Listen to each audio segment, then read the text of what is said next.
Hi అందరికీ. ఈరోజు వర్షం పడుతుందండి. చల్లగా ఉంది క్లైమేట్ అంతా.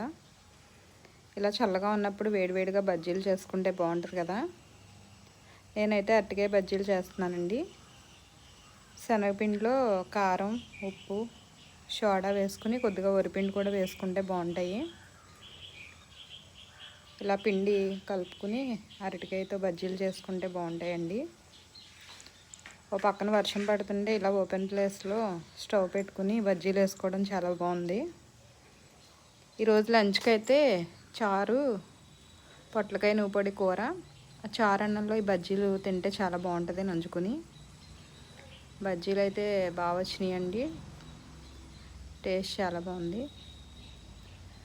రైన్ పడినప్పుడు మొక్కలు అన్నీ చాలా బాగుంటాయి కదా చూడడానికి. బాయ్ అండి.